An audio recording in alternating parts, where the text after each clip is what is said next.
শিক্ষাৰ্থীসকল, আজি মই তোমালোকক অনুশীলনী 8Dৰ 1ৰ 4 নম্বৰ অংকৰ পৰা কেইটামান অংক কৰি দিবলৈ লৈছোঁ। এতিয়া ইয়াত চোৱা, তোমালোকক দিয়া আছে কিনা দাম সমান 145 টকা, বেচা দাম সমান 151 টকা, লাভ বা লোকচান কি হয় উলিয়াব দিছে। আমি আগতে যিকেইটা অংক কৰিছিলোঁ সেইকেইটাত লাভ বা লোকচানটো আমাক দিয়া আছিল, গতিকে আমি গম পাইছিলোঁ যে তাত লাভৰ সূত্ৰ প্ৰয়োগ কৰিব লাগিব নে লোকচানৰ সূত্ৰ প্ৰয়োগ কৰিব লাগিব। কিন্তু এইটো অংকত আমাক দিয়া নাই, লাভ বা লোকচান কি হ'ব আমি ক'ব লাগিব, আৰু সেইমতেই আমি লাভ বা লোকচান যিহৰ সূত্ৰ আমি প্ৰয়োগ কৰিব লাগে সেইমতে অংকটো কৰিব লাগিব। এতিয়া আমাক দিয়া আছে কিনা দাম সমান 145 টকা, বেচা দাম সমান 151 টকা। এতিয়া আমি ইয়াত দেখিছোঁ কি হৈছে, বেচা দামটো, এইটো বেচা দাম 151 টকা আৰু কিনা দাম 145 টকা। গতিকে বেচা দাম কিনা দামতকৈ বেছি, গতিকে কি হ'ব, দোকানীজনৰ লাভ হ'ব। গতিকে আমি ইয়াতে সেইটো লিখিব লাগিব, যিহেতু বেচা দাম গ্ৰেটাৰ দেন কিনা দাম, মানে বেচা দাম কিনা দামতকৈ ডাঙৰ, গতিকে therefore আমি কি লিখিম, দোকানীজনৰ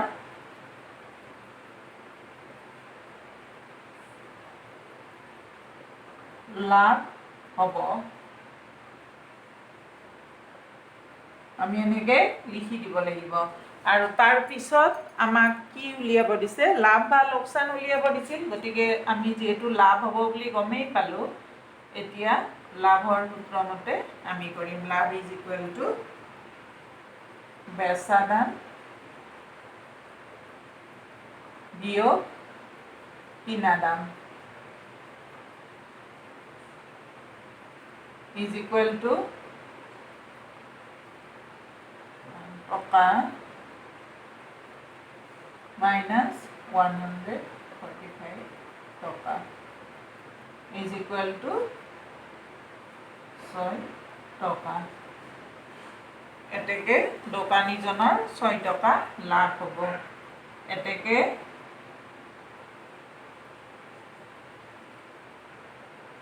দোকানীজনৰ 6 টকা লাভ হ'ব।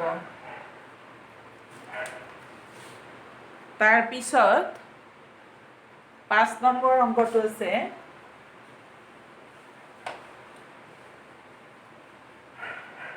কিনা দাম দিয়া আছে আৰু বেচা দাম দিয়া আছে। আমি লাভ হ'ব নে লোকচান হ'ব এইটো অংকৰ দৰে উলিয়াব লাগে। এইটো 5 নম্বৰ। কিনা দাম দিয়া আছে 1920 টকা আৰু বেচা দাম দিয়া আছে 1870 টকা। এতিয়া আমাক সুধিছে আগৰ অংকটোৰ দৰে লাভ বা লোকচান কি হ'ব উলিয়াব লাগে। এতিয়া আমি প্ৰথমতে এনেকৈ লিখি ল'বই লাগিব, কিনা দাম ইকুৱেল টু 1920 টকা আৰু বেচা দাম ইকুৱেল টু 1870 টকা। এতিয়া আমি ইয়াত দেখিছোঁ কিনা দাম বেচা দামতকৈ ডাঙৰ, কিনা দামটো বেচা দামতকৈ ডাঙৰ, গতিকে দোকানীজনৰ লোকচান হ'ব। কিনা দাম বেচা দামতকৈ ডাঙৰ হ'লে দোকানীজনৰ লোকচান হ'ব। গতিকে আমি ইয়াত লিখিম, যিহেতু কিনা দাম গ্ৰেটাৰ দেন বেচা দাম, কিনা দামটো বেচা দামতকৈ ডাঙৰ, therefore দোকানীজনৰ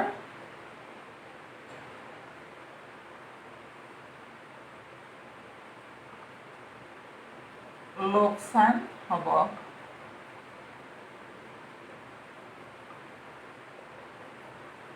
therefore আমি কি কৰিম, লোকচানৰ সূত্ৰটো প্ৰয়োগ কৰিম, কাৰণ আমি লোকচান হ'ব বুলি গমেই পালোঁ ন।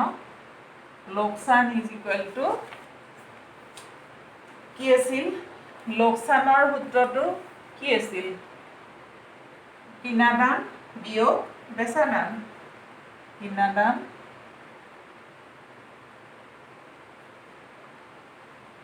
বিয়োগ বেচা দাম কিনা দাম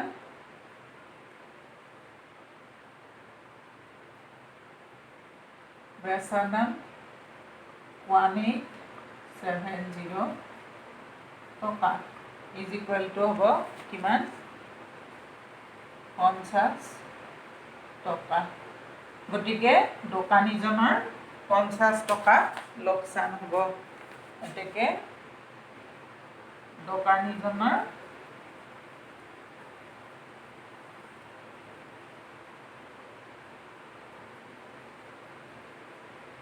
পঞ্চাছ টকা লোকচান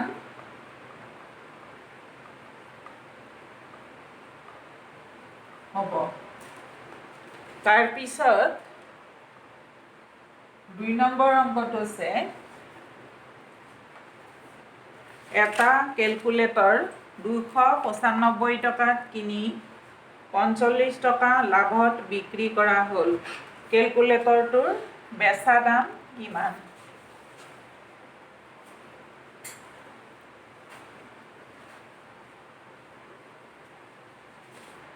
চোৱা এইটোত আমাক অংকটো মই নিলিখোঁ ইয়াত তোমালোকক নোটছখিনি যে দিম তাত অংকটো লিখা থাকিব আৰু PDF ফাইলতো লিংকত দিয়া থাকিব আমাক দিয়া আছিল এটা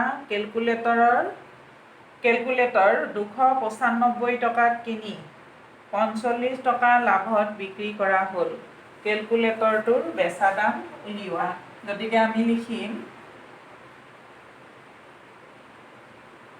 কেলকুলেটৰটোৰ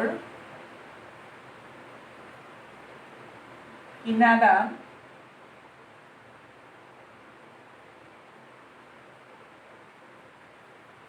ইজ ইকুৱেল টু 295 টকা লাভ ইজ ইকুৱেল টু 45 টকা এতিয়া আমাক সুধিছে বেচা দাম কিমান হ'ব আমিতো গমেই পালোঁ 1 নম্বৰত কৰা অংকৰ দৰে যে লাভটো দিয়া আছে যিহেতু লাভৰ সূত্ৰটো আমি প্ৰয়োগ কৰিম গতিকে এতেকে বেচা দাম ইজ ইকুৱেল টু লাভৰ ক্ষেত্ৰত বেচা দাম ইজ ইকুৱেল টু কিমান আছিল কিনা দাম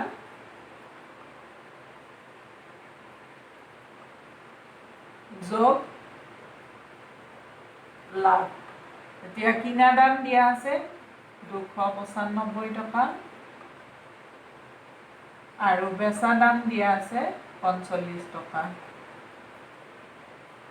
দিস ইকুৱেল টু পাঁচে 10 9 14 ইমান টকা গতিকে কেলকুলেটৰটোৰ বেচা দাম হ'ব 340 টকা তাৰপিছত 3 নম্বৰ অংকটো দিয়া আছে এটা চিলাই মেচিন 210 টকা লোকচান কৰি 1780 টকাত বিক্ৰী কৰা হ'ল চিলাই মেচিনটোৰ কিনা দাম উলিওৱা ইয়াত কি দিয়া আছে আমাক লোকচানটো দিয়া আছে আৰু বিক্ৰী দামটো দিয়া আছে কিনা দাম উলিয়াব লাগে গতিকে তোমালোকে আগতে কিনা দাম উলিয়াইছাই সেনেকে গতিকে এইটো অংক তোমালোকে নিজে কৰিবা আৰু মই ইতিমধ্যে ইয়াত PDF ফাইলত দিয়ে দিম অংকটো কৰি তোমালোকে নিজে কৰি মিলাই চাবা তাৰপিছত 4 নম্বৰ অংকটো আছিল এজন কণী বেপাৰীয়ে 5 ডজন কণী প্ৰতিটোত 1 টকা 50 পইচাকৈ লাভ লৈ 270 টকাত বিক্ৰী কৰিলে কণীখিনিৰ কিনা দাম কিমান আৰু প্ৰতিটো কণীৰ কিনা দাম কিমান আমাক প্ৰতিটো কণীৰ কিনা দাম কিমান সুধিছে আৰু গোটেই কণীখিনিৰ কিনা দাম কিমান হ'ব উলিয়াব দিছে আৰু আমাক দিয়া আছে যে প্ৰতিটো কণীত 1 টকা 50 পইচাকৈ লাভ লৈ বিক্ৰী কৰিলে। কিন্তু কণীৰ সংখ্যাটো আমাক দিয়া আছে 5 ডজন বুলি। আমাক এতিয়া কি দিয়া নাই? প্ৰতিটো কণীৰ কিনা দামটো দিয়া নাই। আমি সেইটো ধৰি ল'ব লাগিব, কাৰণ অংকটোত চাবা কি দিয়া আছে। মই আকৌ এবাৰ কৈছোঁ, এজন কণী বেপাৰীয়ে 5 ডজন কণী প্ৰতিটোত 1 টকা 50 পইচাকৈ লাভ লৈ 270 টকাত বিক্ৰী কৰিলে। কণীখিনিৰ কিনা দাম কিমান আৰু প্ৰতিটো কণীৰ কিনা দাম কিমান? আমাক ইয়াত কণীৰ সংখ্যা দিয়া আছে, প্ৰতিটো কণীত লোৱা লাভৰ পৰিমাণ দিয়া আছে আৰু বিক্ৰী দামটো দিয়া আছে। গতিকে আমাক প্ৰত্যেকটো কণীৰ কিনা দাম দিয়া নাই। আৰু গতিকে আমি প্ৰথমতে যিহেতু প্ৰত্যেকটো কণীৰ কিনা দাম দিয়া নাই, গতিকে প্ৰত্যেকটো কণীৰ কিনা দাম উলিয়াই ল'ব লাগিব। আৰু তাৰপিছত তাৰ পৰা আমি কি কৰিব পাৰিম? আটাইখিনি কণীৰ কিনা দাম উলিয়াব পাৰিম। আমাক দিয়া আছে মুঠ কণীৰ সংখ্যা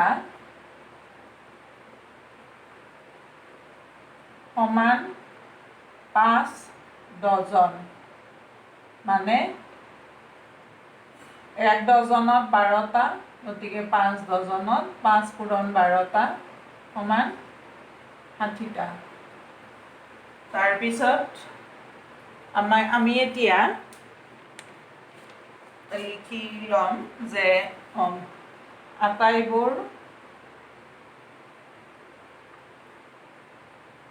কণীৰ মুঠ বেচা দাম ইকুৱেল টু আমাক দিয়া আছে 270 টকা। এতিয়া আমি প্ৰতিটো কণীৰ কিনা দামটো ধৰি ল'ম। ধৰা হ'ল প্ৰতিটো কণীৰ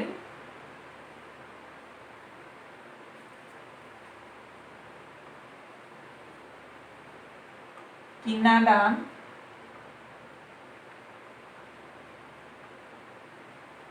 সমান X টকা। এতিয়া প্ৰতিটোত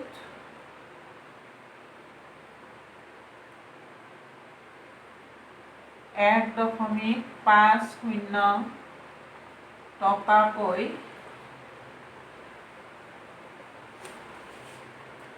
লাভ হ'লে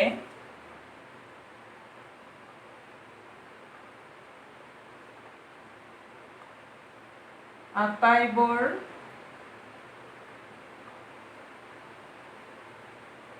কণীত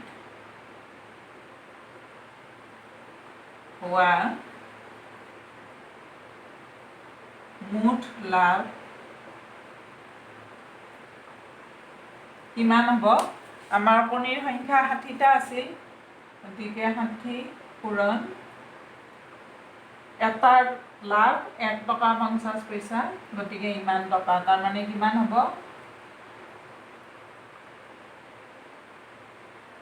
90 টকা। এতিয়া আমাক যিহেতু লাভ হয় বুলি অংকটোত কৈয়ে থৈ দিছে, গতিকে আমি লাভৰ সূত্ৰটোত অংকটো কৰিব পাৰিম। গতিকে আমাক উলিয়াব দিছিল কি? আমি উলিয়াব লাগিব কি? যে প্ৰতিটো কণীৰ কিনা দাম। গতিকে আমি এতিয়া লাভ হ'ব বুলি যিহেতু জানোৱেই, লিখি দিয়া আছে অংকটোত, গতিকে আমি লিখিম এতিয়া কিনা দাম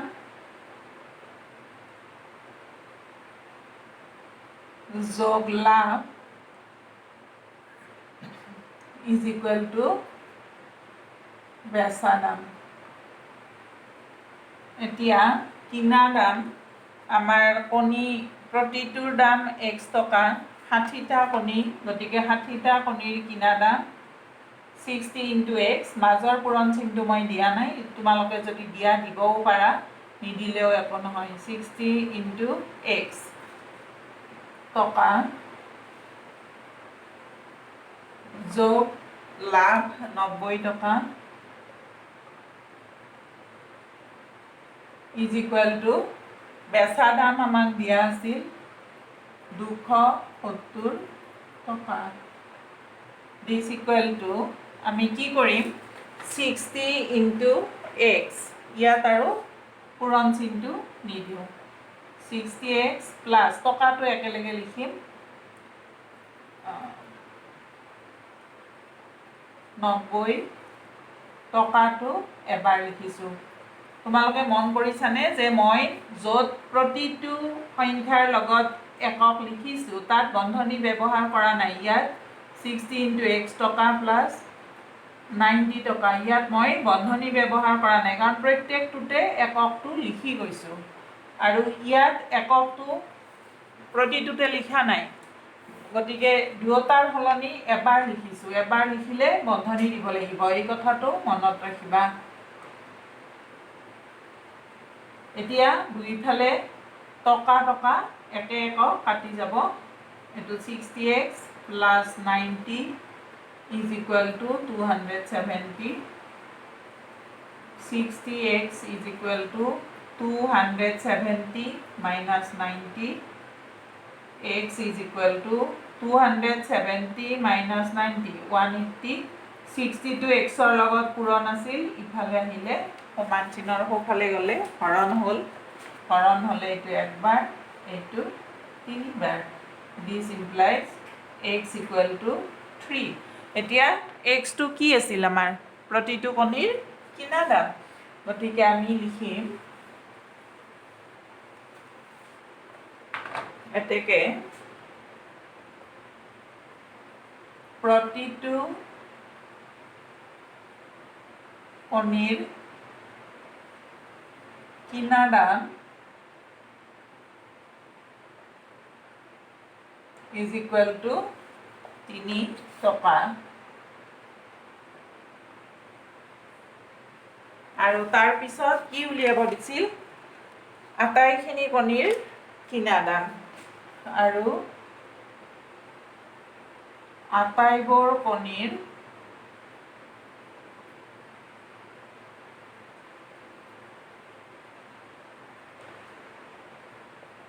মুঠ কিনা দাম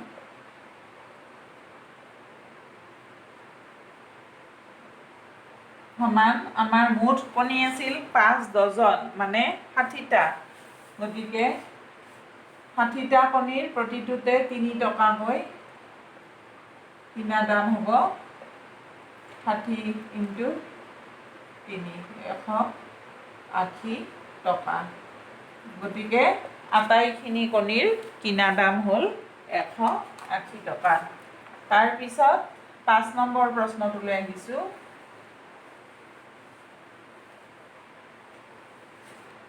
5 নম্বৰ প্ৰশ্নটো আছে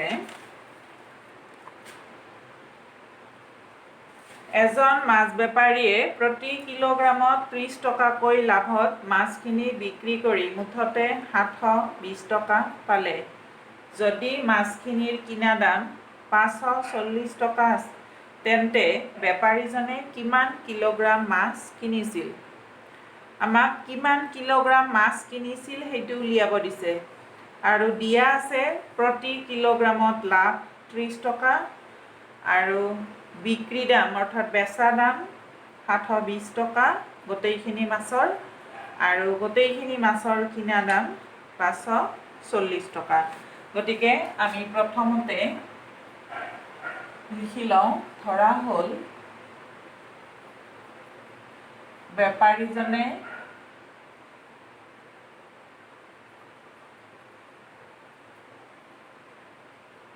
কিনা মাছৰ পৰিমাণ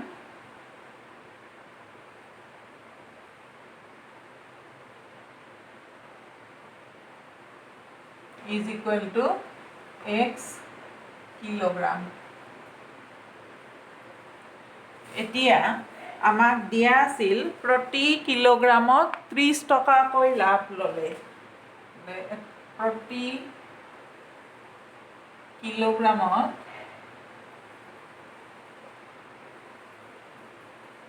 ত্ৰিছ টকাকৈ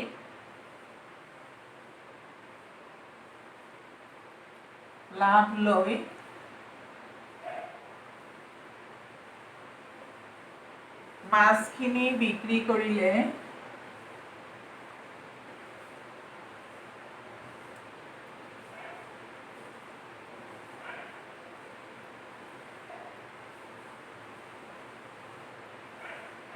মাছখিনি বিক্ৰী কৰিলে হোৱা মুঠ লাভ সমান 1 কিলোগ্ৰামত কি হয় 30 টকাকৈ লাভ হয় গতিকে 30 কিলোগ্ৰামত 30 টকা is equal to 30x টকা আমি এইখিনি লাভখিনি পালো এতিয়া আমাক দিয়া আছে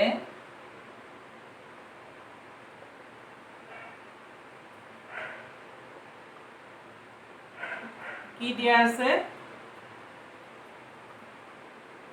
মাছখিনিৰ বিক্ৰী দাম বেচা দাম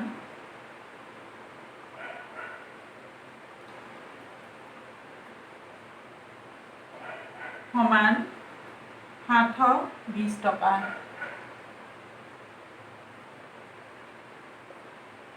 কিনা দাম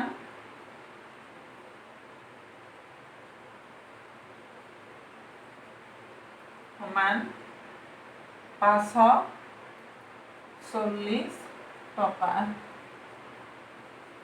আমাক বেচা দাম দিয়া আছে কিনা দাম দিয়া আছে মুঠ লাভৰ পৰিমাণ এইটো উলিয়াই ললো এতিয়া আমি মাছৰ পৰিমাণটো উলিয়াব লাগে আৰু মাছৰ পৰিমাণটো উলিয়াবলৈ আমি কি কৰিম যে কোনটো সূত্ৰ প্ৰয়োগ কৰিম আমি ইয়াত যিহেতু লাভ দিয়াই আছে লাভ হয় বুলি গতিকে আমি লাভৰ সূত্ৰ মতে কৰিম এতিয়া কিনা দাম লাভৰ ক্ষেত্ৰত কি আছিল কিনা দাম যোগ লাভ সমান বেচা দাম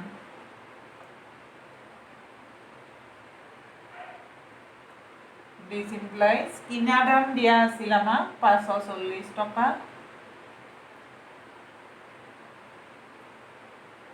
লাভ দিয়া আছিল আমি উলিয়াই লৈছিলো লাভটো 30x টকা আৰু বেচা দাম দিয়া আছিল 720 টকা এতিয়া ইয়াৰ পৰা আমি xৰ মানটো উলিয়াম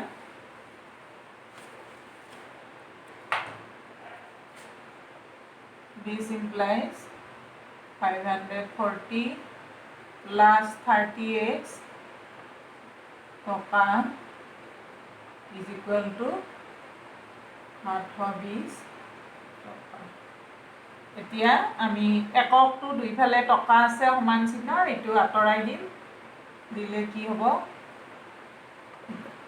540 plus 30x is equal to 720 30x আউপিনে ৰাখিলোঁ 720 সোঁফালে আছে একে আছে 540 বাওঁফালে ধনাত্মক আছিল এইফালে গ'লে ঋণাত্মক হ'ল গতিকে 30x is equal to কিমান হ'ল 180 x is equal to হ'ল 180 divided by 30 কাৰণ 30 টো ইয়াত xৰ লগত পূৰণ হৈ আছে সোঁফালে যোৱাৰ লগে লগে হৰণ হৈ যাব 6 implies x equal to 6 x কি আছিল আমাৰ যে দোকানীজনে কিনা মাছৰ পৰিমাণ গতিকে আমি সেই লাইনটো তলত লিখি দিব লাগিব যে এতেকে বেপাৰীজনে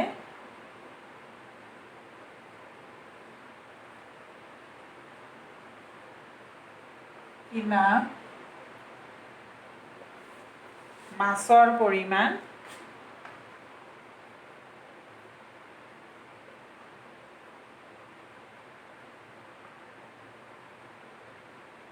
is equal to 6 কিলোগ্ৰাম। গতিকে আমি মাছৰ পৰিমাণখিনি পাই গ'লোঁ। এতিয়া অনুশীলনী 8D ইমানতে শেষ হ'ল। তোমালোকে ভালকৈ প্ৰথমতে নোটখিনি লিখি ল'বা, তাৰপিছত ভিডিঅ'টো চাই কথাখিনি বুজি লৈ ভালদৰে অংকখিনি দুবাৰমান অভ্যাস কৰিবা, আৰু ইয়াৰ পিছত মই নেক্সট অনুশীলনী আৰম্ভ কৰিম। ধন্যবাদ।